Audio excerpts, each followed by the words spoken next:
بسم الله الرحمن الرحيم.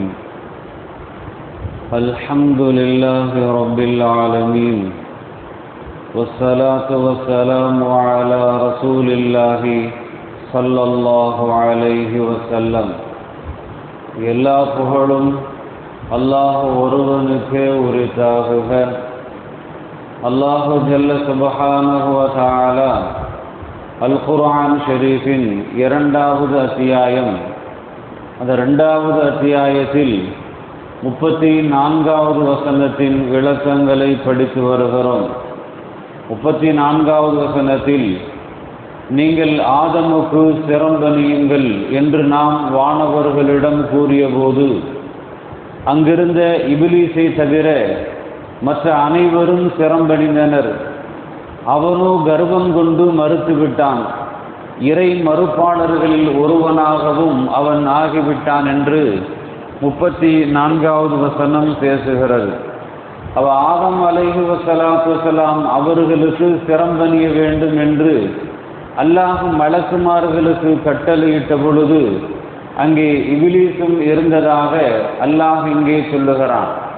ஆதி மனிதர் ஆதம் அலைஹி வஸலாத்து வஸலாம் அவர்களுக்கு சிரம்பணியுமாறு வானவர்களுக்கு தான் உத்தரவிட்ட அந்த செய்தியை இங்கு அல்லாஹ் தெரிவிக்கின்றான்.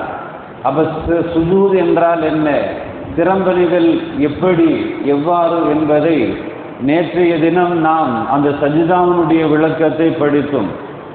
நாம் இங்கே ஒரு விஷயத்தை விளங்கிக் கொள்ள வேண்டும். ஆதம் அலைஹி வஸலாத்து வஸலாம் அவர்களுக்கு அல்லாஹ் அளித்த மகத்தான மரியாதையாகும் இது. அவருக்கு தான் வழங்கிய இந்த பேருதவியை அவர்களுடைய வழித்தோன்றல்களுக்கும் இறைவன் எடுத்துரைக்கின்றான் என்று இங்கே நாம் புரிந்து கொள்ள வேண்டும். ஆதம் அலைஹி வஸலாத்து வஸலாம் அவர்களுக்கு செய்த அந்த நிஅமத்துகள், அந்த அருள் வளங்களை, மரியாதையை இந்த உம்மத்திற்கு அல்லாஹ் சொல்லி தருகிறான், இந்த உம்மத்திற்கு தெரியப்படுத்துகிறான். இங்கு ஏராளமான நபிமொழிகளும் இதற்கு சான்றுகளாக இருக்கிறது. முந்தைய வசனத்தில் இந்த ஷஃபாஅத்தை பற்றி நாம் படித்தோம்.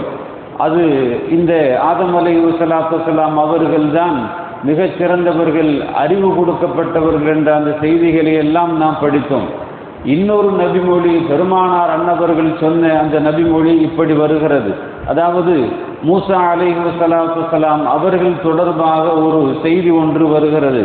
அல்லாஹ்வின் தூதர் ஸல்லல்லாஹு அலைஹி வஸல்லம் அவர்கள் சொன்னார்கள், ஒரு முறை மூசா அலைஹி வஸலாத்து வஸலாம் அவர்கள் அல்லாஹ்விடம், என் இறைவா, சொர்க்கத்திலிருந்து எங்களையும் தம்மையும் வெளியேற்றிவிட்ட அந்த ஆதமை எனக்கு காட்டுவாயாக என்று கேட்டார்கள். ஆதம் அலைஹி வஸலாத்து வஸலாம் அவர்களை சந்திக்க வேண்டும் என்று அல்லாஹ்விடம் கோரிக்கை வைத்தார்கள். அதை அல்லாஹ் ஜல்ல சுப்ஹானஹு வ தஆலா மூசா அலைஹி வஸலாத்து வஸலாம் அவர்களையும் ஆதம் அலைஹி வஸலாத்து வஸலாம் அவர்களையும் சந்திக்க செய்தார். ஸல்லல்லாஹு அலைஹி வஸல்லம் அவர்கள் இந்த நபிமொழியை நமக்கு சொல்லித் தருகிறார்கள். அப்போது அல்லாஹ் யாரை தன் கையால் படைத்து தன் உயிரை அவருள் ஊதியதோடு அல்லாமல் தன் வானவர்களை சிரம்பணிய வைத்தானே அந்த ஆதம் நீங்கள் தானே என்று அவர்களிடம் மூசா அலைஹி வஸலாத்து வஸலாம் அவர்கள் கேட்டார்கள். பெரிய சம்பவம், நீண்ட சம்பவம். மூசா அலைஹி வஸலாத்து வஸலாம் அவர்கள் ஆதம் அலைஹி வஸலாத்து வஸலாம் அவர்களை சந்திச்சு இந்த மாதிரி கேட்டாங்க. கேட்க போகும்போது, நீங்க பேசாம சொர்க்கத்திலே இருந்திருக்கலாம் அல்லவா, சொர்க்கத்திலே இருந்திருந்தா உங்களுடைய சந்ததிகள் நாங்களும் சொர்க்கத்திலேயே இருந்திருப்போமே என்ற அந்த செய்திகளை எல்லாம் அவங்க கேட்டாங்க. ஆதம் அலைஹி வஸலாத்து வஸலாம் அவங்க சொன்னாங்க, நாம சொர்க்கத்திலேயே இருந்துட்டா நீ எப்படி நபி ஆயிருப்ப, நீங்க நபி ஆயிருக்க முடியாதே, அல்லாஹோட பேசக்கூடிய அந்த ஆற்றல் உங்களுக்கு கிடைத்திருக்காதே, அல்லாஹ் உங்களை திருத்தூதராக தேர்ந்தெடுத்திருக்கின்றானே என்ற அந்த செய்திகளை எல்லாம் சொல்கிறார்கள். இது அல்லாஹுடைய ஏற்பாடு, அல்லாஹ் நமக்கு வழங்கிய நிஅமத். அல்லாஹ் எதை அறிந்திருக்கிறானோ அதை நாம் அறிந்திருக்க முடியாது என்ற அந்த செய்திகளை எல்லாம் மூசா அலைஹி வஸலாத்து வஸலாம் அவர்களுக்கு ஆதம் அலைஹி வஸலாத்து வஸலாம் அவர்கள் அந்த சொன்ன செய்தியை ஸல்லல்லாஹு அலைஹி வஸல்லம் அவர்கள் நமக்கு எடுத்து சொல்லுகிறார்கள். ஆதம் அலைஹி வஸலாத்து வஸலாம் அவர்களை மூசா அலைஹி வஸலாத்து வஸலாம் அவர்கள் சந்தித்த இந்த நிகழ்வை ஸல்லல்லாஹு அலைஹி வஸல்லம் அவர்கள் நமக்கு எடுத்துரைக்கிறார்கள். அப்ப இன்னொரு செய்தி அல்லாஹ் இங்கே சொல்லுகிறான். வானவர்களுக்கு கட்டளையிடுகின்ற பொழுது இபிலீசும் அந்த இடத்தில் இருந்ததாக அல்லாஹ் சொல்லுகிறான். ஆதம் அலைஹிஸ்ஸலாத்து வஸ்ஸலாம் அவர்களுக்கு சிரம்பணியுமாறு வானவர்களுக்கு இறைவன் அந்த பிறப்பித்த இந்த ஆணை ஜின் இனத்தை சேர்ந்த இபிலீசிற்கும் பொருந்தும் என்றே தெரிகிறது. ஏனெனில் அவன் உண்மையில் வானவர்களின் இனத்தை சார்ந்தவன் அல்ல. என்றாலும் சில வேளைகளில் அவன் வானவர்களை ஒத்திருந்தான். அவர்களின் செயல்களால் தன்னை அடையாளப்படுத்தி கொண்டான். இதனால தான் இந்த உத்தரவில் அவனும் அடங்கினான். உத்தரவுக்கு மாறி உருந்ததாக அல்லாஹ் இங்கே நமக்கு சொல்லித் தருகிறான். இப்னு அப்பாஸ் ரலியல்லாஹு தஆலா அவர்கள் என்ன சொல்லுகிறார்கள் என்று சொன்னால், இப்லீஸ் இறையானைக்கு மாறு செய்ததற்கு முன்னால வானவர்களுடன் சேர்ந்து அவர்களில் ஒருவனாகவே இருந்து வந்தான். யாரு? இந்த இப்லீஸ். அப்போது அவன் பெயர் அசாசில், அவனுடைய பெயர் அசாசில் ஆகும். அப்ப அவன் பூமியில் வசித்து வந்தான். இங்கே வணக்க வழிபாடுகளில் வானவர்களை விஞ்சியுள்ளவனாக இருந்தான். வணக்க வழிபாடுகளில் அது அல்லாமல் கல்வி அறிவில் அவர்களை விட மிகைத்தவனாகவும் இருந்தான். அவ இந்த ரெண்டும் தான் அதாவது இவனுக்கு ஆணவம் கொள்ளக்கூடிய அந்த பெருமையை தந்தது. அப்ப ஜின் இனத்தை சேர்ந்த இந்த இபிலிஸும் அந்த இடத்தில் இருக்கின்ற பொழுது அல்லாஹ்வுடைய உத்தரவிற்கு இவன் மாறு செய்தான். முதல்ல இவன் வணக்க வழிபாடுகளில் அறிவில் மிக சிறந்தவனாகவே இருந்தான். அதனாலதான் அவனுக்கு கர்வம் வந்துவிட்டது. அதனாலதான் அடிக்கடி சொல்லுவாங்க, கல்வி அதிகமாக அதிகமாக பணிவு வர வேண்டும். கல்வி அதிகமாக அதிகமாக பணிவு வர வேண்டும். பணிவு வறுமையானால் இந்த மனிதன் மலக்குமார்களை விட அல்லாஹ்விற்கு மிக நெருக்கமானவனாக ஆகிவிடுவான்.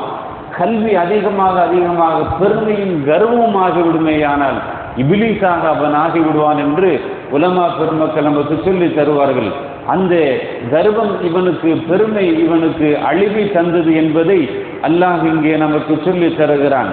சுருக்கமாக நாம் இப்படி விளங்கிக் கொள்ள வேண்டும். எப்படி விளங்கிக் கொள்ள வேண்டும் என்று சொன்னால், ஹசன் பஸ்ரி ரஹ்மத்துல்லாஹி அலைஹி அவர்கள் கூறுவதாக இப்னு ஜரீர் ரலியல்லாஹு தஆலா அவர்கள் அறிவிக்கிறார்கள், இபிலிஸ் வானவர்களில் ஒருவனாக ஒருபோதும் இருந்ததில்லை. வானவர்களில் ஒருவனாக ஒருபோதும் இருந்ததில்லை. மாறாக மனித இனத்திற்கு ஆதம் அலைஹிஸ்ஸலாத்து வஸ்ஸலாம் அவர்கள் எவ்வாறு மூலமோ, மனித இனத்திற்கு ஆதம் அலைஹிஸ்ஸலாத்து வஸ்ஸலாம் அவர்கள் எவ்வாறு மூலமோ அதை போன்றே இபிலீஸ் ஜின் இனத்தின் மூலமாவான் என்பதை நாம விளங்கிக் கொள்ள வேண்டும். எப்படி நமக்கு ஆதம் அலைஹிஸ்ஸலாம் ஆதம் ஏவாலம் என்று சொல்றோம்ல, அது ஜின் இனத்தார். அந்த ஜின் இன ஷைத்தான் ஜின் இனத்தை சார்ந்தவன் தான். இவங்களுக்கு மூலம் இபிலிஸ் என்பதை நாம் இங்கே விளங்கிக் கொள்ள வேண்டும். எனவே தான் அல்லாஹ் இபிலிஸ் என்ற அந்த வார்த்தையை இங்கே உபயோகப்படுத்துகிறான்.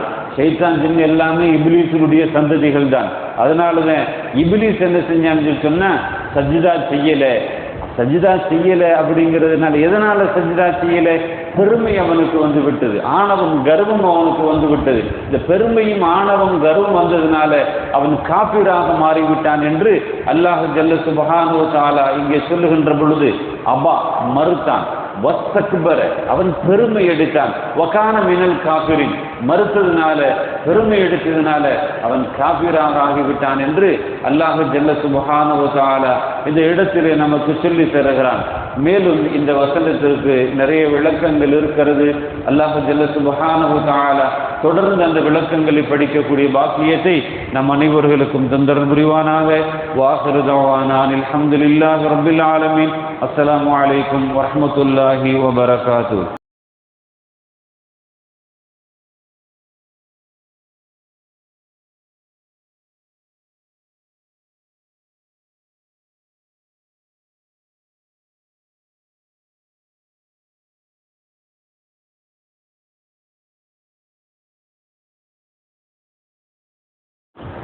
பிஸ்மில்லாஹிர் ரஹ்மான்